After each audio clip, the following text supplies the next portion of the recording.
வணக்கம் நேயர்களே, நான் உங்கள் பயணி முருகன். நம்மளுடைய பேச்சுரிமை யூடியூப் சேனலில் இந்த காணொலியில் எதை பற்றி பார்க்க போகிறோன்னா, நேற்று நடந்த இந்தியாவையே துயரத்திற்கு உள்ளாக்கின குஜராத் அகமதாபாத் விமான விபத்து பற்றி தான் இந்த காணொலியில் முழுமையாக பார்க்க போகிறோம். இந்த விமான விபத்து எப்படி நடந்தது, எத்தனை பேர் உயிரிழந்தாங்க, எத்தனை பேர் உயிர் பிழைச்சிருக்காங்க, இந்த விமான விபத்து நடந்த பிறகு என்னென்ன பாதுகாப்பு நடவடிக்கைகளை ஏற்படுத்தியிருக்காங்க, மத்திய அரசாங்கத்திலேருந்து என்னென்ன உதவிகளை செஞ்சுருக்காங்க, இவங்களுக்கு இழப்பீடு, உயிரிழந்த குடும்பத்துக்கு இழப்பீடு என்னென்ன வழங்கியிருக்காங்க, அவசர உதவி எண்கள்லாம் என்னென்ன, இதை பற்றி முழு தகவலை இந்த காணொலியில் நம்ம பார்க்க போகிறோம். அதுக்கு முன்னாடி நம்ம சேனல் இப்போ தான் நீங்கள் புதுசாக பார்த்தீங்கன்னா சப்ஸ்கிரைப் பண்ணி பெல் ஐக்கனை கிளிக் பண்ணி வச்சுக்கோங்க. அப்போ தான் நம்ம சேனலில் போடக்கூடிய வீடியோஸ் எல்லாமே உங்களுக்கு நோட்டிஃபிகேஷன் வரும். இந்த காணொலியை ஸ்கிப் பண்ணாமல் பாருங்கள். அப்போ தான் நான் என்ன சொல்ல வரேங்கிறது உங்களுக்கு புரியும், நல்லா தெளிவாக புரியும். இப்போ வீடியோக்களை போகலாம் வாங்க.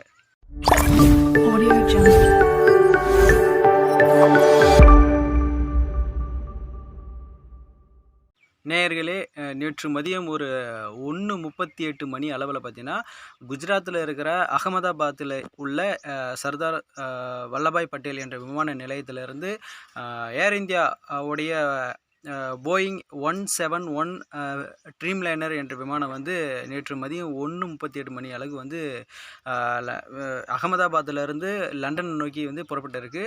புறப்பட்ட ஒரு சில நொடிகள்லேயே பார்த்தீங்கன்னா, குறிப்பிட்டு சொல்லணும்னா 38 நொடிகளே என்ன சொல்லியிருக்காங்க. 38 நொடிகள். இது அதில் பயணம் பண்ண ஒருத்தருடைய கருத்து பயணம் பண்ண 38 நொடிகளில் விபத்தில் முடிஞ்சிருக்கு. இந்த விபத்து பார்த்தீங்கன்னா, பக்கத்தில் அந்த அகமதாபாத் விமான நிலையத்துக்கு அருகில் இருக்கிற கிராமத்தில் ஏரியாவில் பார்த்தீங்கன்னா ஒரு நகரம் இருந்திருக்கு. மேகானின்னு சொல்லிட்டு அந்த நகரத்தில் பார்த்தீங்கன்னா, பிஜி என்று சொல்லக்கூடிய அரசு மருத்துவக் கல்லூரியுடைய ஹாஸ்டல் இருந்திருக்கு. அதில் பார்த்தீங்கன்னா, பயிற்சி மருத்துவ மாணவர்கள் அதில் மதிய வேலை என்பதனால் உணவு அருந்து வந்திருக்காங்க. அந்த நேரத்தில் இந்த விமானம் பார்த்திங்கன்னா அந்த விடுதியில் போயிட்டு மோதி பெரிய அளவு வெடித்து சிதறி இருக்குது. அது மட்டும் இல்லாமல் இந்த விமானம் எப்படி போய் மோதிச்சு என்ற டீட்டெயிலை ஒரு காணொலியை சிசிடிவி காட்சி மூலியமாகவும் செல்ஃபோன் மூலியமாகவும் இப்போ வீடியோ எடுத்து சமூக வலைதளங்களில் பரவின்னு இருக்குது. அந்த வீடியோவை இப்போ நீங்கள் பாருங்கள்.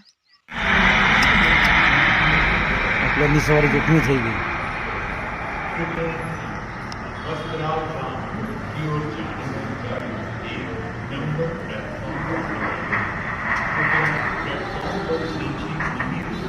पूरे गए होंगे. இந்த வெடிப்பு எதனால் ஏற்படுதுன்னு சொல்லினா, இந்த விமானம் பார்த்திங்கன்னா அதிகபட்சமாக 1,00,000 லிட்டர் வெள்ளை பெட்ரோல் நிரப்பக்கூடிய சக்தி உள்ளது. ஆனால் நேற்று பார்த்திங்கன்னா 50,000 லிட்டரு வெள்ளை பெட்ரோல் நிரப்பி இருந்த காரணத்தினால போய் மோதன உடனே அந்த பெட்ரோல் தீப்பிடிச்சு வெடித்து சிதறி இருக்குது. இதுக்கு இந்த விமானம் மோதனத்துக்கு காரணம் என்னன்னு பார்த்தீங்கன்னா, பறவைகள் 2 பக்கம் உள்ள இன்ஜினில் பறவை மோதிச்சா இல்லை தொழில்நுட்ப கோளாறான்னு சொல்லிட்டு ஒரு பக்கம் பரிசோதனை செஞ்சுட்டு இருக்காங்க. விஞ்ஞானிகள் ஆராய்ச்சியும் செஞ்சுட்டு இருக்காங்க. அடுத்து இந்த விடுதலை போயிட்டு இந்த விமானம் மோதனதில் பார்த்தீங்கன்னா, அந்த பயிற்சி மாணவர்களில் 7 பேர் உயிரிழந்திருக்காங்க.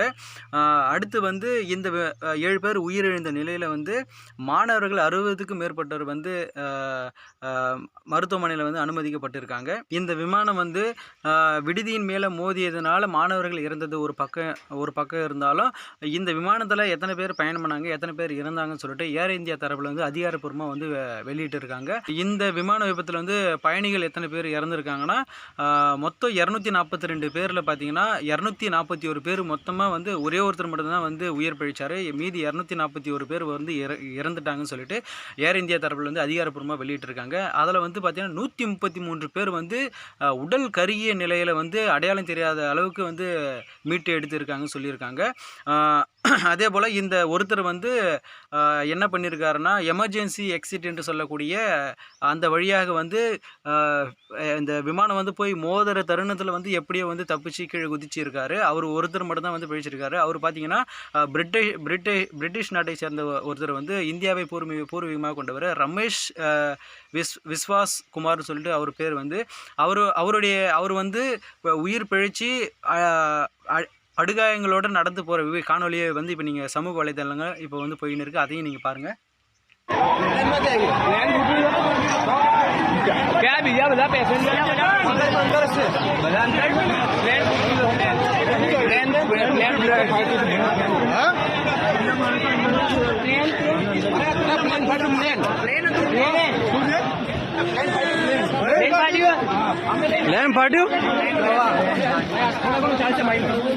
நேர்களே இவர் தான் ரமேஷ் விஸ்வாஸ் குமார் என்றவர். இவர் தான் பிரிட்டிஷ் நாட்டை சேர்ந்தவர், இந்தியாவை பூர்வீகமாக கொண்டவர். இவர் வந்து இவர் மட்டும் அந்த விமானத்தில் பயணம் பண்ணல, இவருடைய சகோதரரும் வந்து அந்த விமானத்தில் வந்து பயணம் பண்ணியிருக்கிறாரு.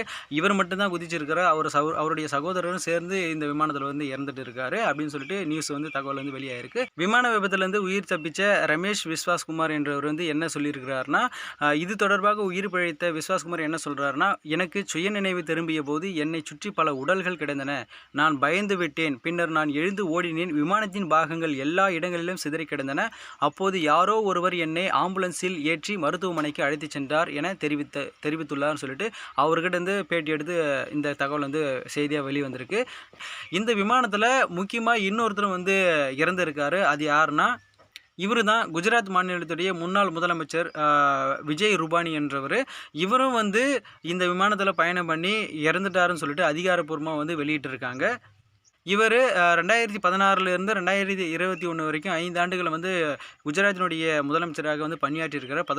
16வது முதலமைச்சராக பணியாற்றியிருக்கிறாருன்னு சொல்லிட்டு சமூக வலைதளங்களில் வந்து செய்தி வந்து வெளிவந்திருக்கு. போல் இந்த விமானத்தில் பயணம் பண்ண, இந்த விமானத்தில் பணி செய்கிற பணிப்பெண்கள் இருக்காங்க பார்த்தீங்களா, ஏரோஸ்டர்ஸ், அவங்கள 2 பெண்களுடைய தாய் வந்து விமானத்தில் விபத்தில் சிக்கிய தன்னுடைய பெண் நினச்சி அழுகிற காட்சி வந்து சமூக வலைதளங்களில் பரவின்னு இருக்குது. இவங்க இருக்காங்க பாருங்கள், இவங்க தான் அவங்களுடைய அம்மா.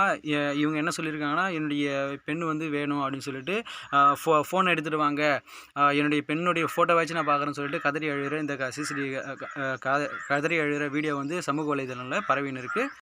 அது மட்டும் இல்லாமல் இந்த விமான விபத்தில் ஒரு பெண்ணு வந்து உயிர் பிழைச்சிருக்காங்க. இதை பாருங்கள், இவங்க என்ன பண்ணியிருக்காங்கன்னா, ஃப்ளைட்டுக்கு ஏர்போர்ட்டுக்கு வரதுக்கு முன்னாடி வந்து காரில் ஏதோ வந்திருக்காங்க. வரும்போது டிராஃபிக் ஜாம்னால் ஒரு 10 நிமிஷம் லேட்டாக வந்திருக்காங்க. லேட்டாக வந்து இந்த விமானத்தை வந்து தவற விட்டுட்டு இருக்காங்க. இந்த தவற விட்டதுனாலேயும் ஒரு நன்மை என்னன்னா, இவங்க வந்து உயிர் பிழைச்சிருக்காங்கன்னு சொல்லிட்டு இவங்க வந்து என்ன சொல்லியிருக்காங்கன்னா, இங்கே பாருங்கள், விமானத்தை தவற விட்ட பெண்ணுன்னு சொல்லிட்டு பூமி சௌஹான்னு சொல்லிட்டு இவங்க பேர். நான் முற்றிலுமாக உருகுலைந்து போனேன். என்னால் பேசக்கூட முடியவில்லை. விபத்தை எண்ணி பார்த்து எனக்கு நடுக்கம் ஏற்பட்டது. என் உயிரை காப்பாற்றிய கடவுளுக்கு நன்றி சொல்லி கொள்கிறேன்னு சொல்லிட்டு அவங்களுடைய கருத்தை வந்து இவங்க வந்து தெரிவிச்சிருக்காங்க. அது மட்டும் இல்லாமல் இந்த விமான விபத்து குறித்து இன்னொருத்தரும் வந்து அவருடைய கருத்தை வந்து பதிவிட்டிருக்காரு. என்னென்னா, இந்த விமானம் வந்து அகமதாபாத்லேருந்து லண்டனுக்கு புறப்படுறதுக்கு முன்னாடி பார்த்தீங்கன்னா டெல்லியிலேருந்து அகமதாபாத்துக்கு வந்திருக்கு. இந்த வரவையில் இதில் பயணம் செஞ்ச ஒருத்தர் வந்து என்ன சொல்லியிருக்கிறாருன்னா, இந்த விமானத்தில் வந்து நான் வரும்போது டெல்லியிலேருந்து அகமதாபாத்துக்கு வரும்போது இந்த விமானத்தில் சில குறைகள் வந்து இருந்தது அப்படின்னு சொல்லி என்னென்ன குறைகள்னு அவர் மென்ஷன் பண்ணி சொல்லியிருக்கிறாரு. முதல்ல பார்த்தீங்கன்னா, இந்த ஏசி வந்து இருந்தது. ஏசி வந்து இருந்தும் வந்து சரியாக ஒர்க் ஆகலை. எல்லாரும் வந்து பேப்பரை கொண்டு விசிறிட்டு தான் வந்து விமானத்தில் வந்து பயணம் செஞ்சாங்க. அதே போல் இருக்கைக்கு முன்னாடி இருக்கிற இந்த டிவி இருக்குது பார்த்தீங்களா, அதுவும் வந்து சரியாக ஒர்க் ஆகலை. இது போன்ற பல்வேறு காரணங்களை வந்து அவர் வந்து அந்த விமானத்தில் பயணம் செஞ்ச ஒருத்தர் வந்து தன்னுடைய கருத்தை வந்து பதிவிட்டு இருக்காரு. இதுவும் சமூக வலைதளங்களில் பரவின்னு இருக்குது. இந்த விமான விபத்து நடந்த 10 நிமிஷத்துலேயே பார்த்தீங்கன்னா தேசிய பேரிடர் மீட்பு குழு வந்து அந்த சம்பவ இடத்துக்கு போயிட்டு 3 கட்டங்களாக பிரிந்து அந்த உடல்களை வந்து எடுத்து மருத்துவமனைக்கு அனுப்புகிற பணியில் வந்து ஈடுபட்டிருக்காங்க. இந்த விபத்து குறித்து அறிந்த டாடா குழுமத்தினுடைய தலைவர் சந்திரசேகரன் வந்து என்ன சொல்லியிருக்கிறாருன்னா, இந்த விபத்தில் உயிரிழந்தவங்களுக்கு தலா 1 கோடி ரூபாவை தரணும்னு சொல்லிட்டு படுகாயம் அடைந்தவர்களுக்கு உண்டான மருத்துவ செலவுகள் அனைத்தும் வந்து டாடா குழுமே ஏற்கும்.